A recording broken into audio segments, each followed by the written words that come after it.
Welcome to Study Regna. Today we'll discuss about probability of semester 1. Here is the syllabus. आज हम बात करने वाले हैं principle of least square. The vertical deviation of the point xi yi from the line y is equals to b0 plus b1x is height of the point minus the height of the line. That is yi minus b0 plus b1xi. ठीक है. So the sum of the squared vertical deviation from the points x1 y1 up to xn yn to the line is then defined as f of b0 comma b1 is equals to summation I equals to 1 to n yi minus b0 plus b1 xi का whole square. ठीक है. ये जो point estimate of beta not plus and beta one denoted by, देखो क्योंकि आप estimates की बात कर रहे हो ना, आपके पास जो है जनरल इक्वेशन ये वाली है.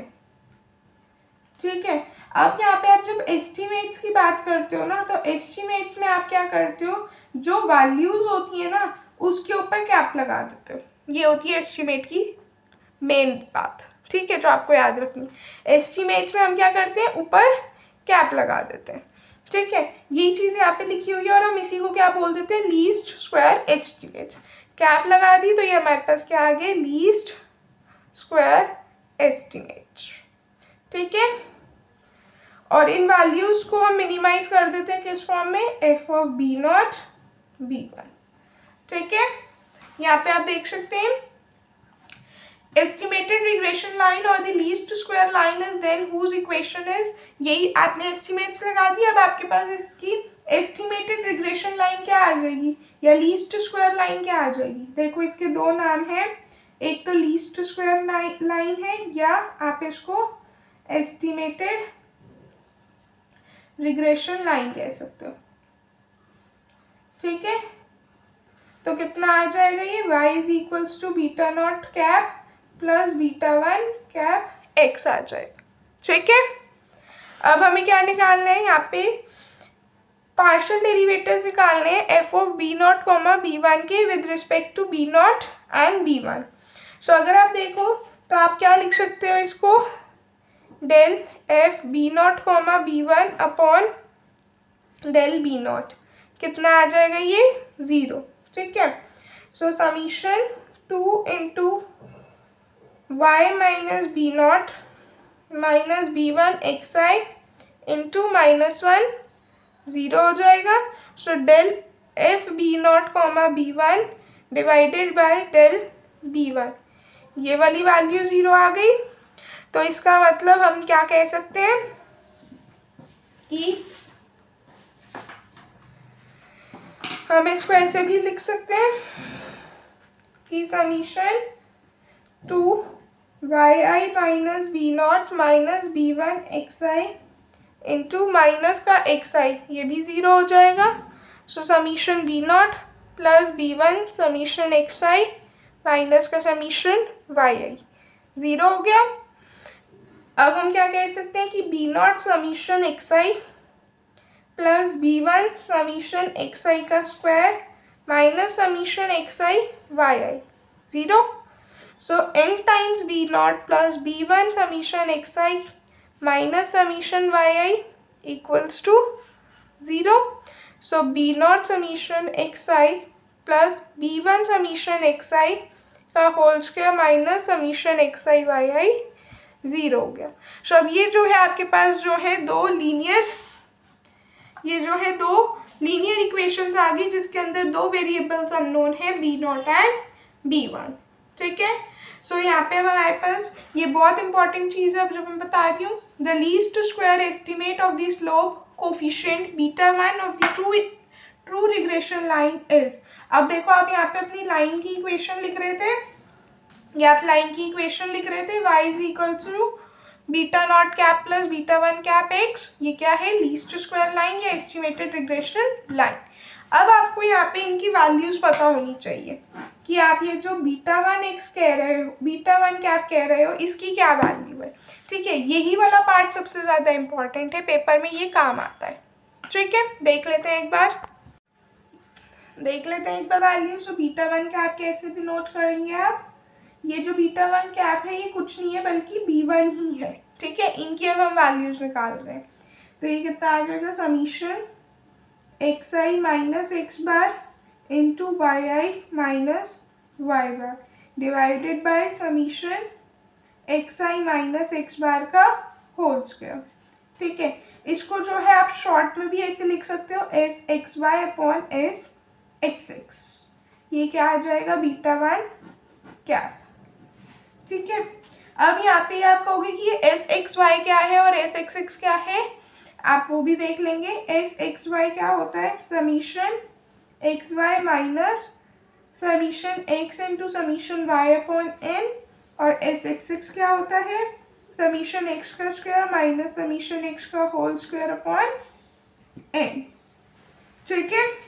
यहाँ पे मैंने लिखा हुआ है बीटा वन कैप को हम कैसे डिनोट करते हैं, summation x i minus x bar into y i minus y bar upon summation x i minus x bar का होल स्क्वायर, ठीक है। जिसको आप किसके इक्वल कह सकते हो, X Y S x Y upon S x X के, ठीक है। और ये रहे इनके फॉर्मूलाज, ये बहुत इंपॉर्टेंट है, ये आगे भी काम आएंगे आपके चैप्टर में, ठीक है। सो जो least square estimate of the intercept beta nought of the true regression line is, beta nought cap कैसे आ जाएगा, summation Y minus beta one cap summation X upon N, तो Y bar minus beta cap X bar हो जाए, ठीक है। सो I hope ये समझ में आया होगा। एक क्वेश्चन से हम इस चीज को समझ लेते हैं, ज्यादा अच्छी समझ आएगी। क्वेश्चन में कह रहे हैं let Y be the ammonium concentration and X be the transpiration. Given है हमारे पास ये कुछ वैल्यूज कि n की है 13, समीशन एक्स आई है 303.7, समीशन y है 52.8, एस एक्स एक्स है 15 1585.230, एस एक्स वाई है -341.959 और एस वाई वाई है 77.27, ठीक है। ये हमें पूरा क्वेश्चन गिवन है। अब देख लेते हैं निकालना क्या है। ऑब्टेन द इक्वेशन, अब हमें एक इक्वेशन निकालनी है of the estimated regression line and use it to calculate the point of ammonium concentration when concentration is 25 ml/h।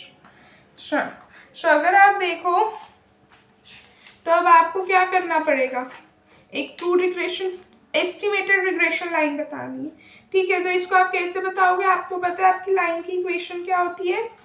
हम अपनी सबसे पहले लाइन की इक्वेशन बात करेंगे, लिख लेते हैं y nought is equals to beta one cap, यही होती है ना beta nought cap plus beta one cap x, ठीक है।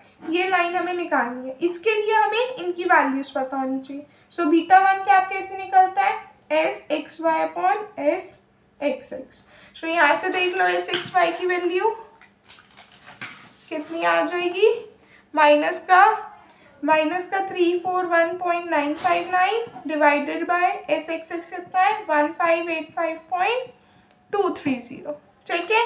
तो हम डिवाइड कर लेंगे, तो ये कितनी आ जाएगी वैल्यू, माइनस का 0.2157, ठीक है।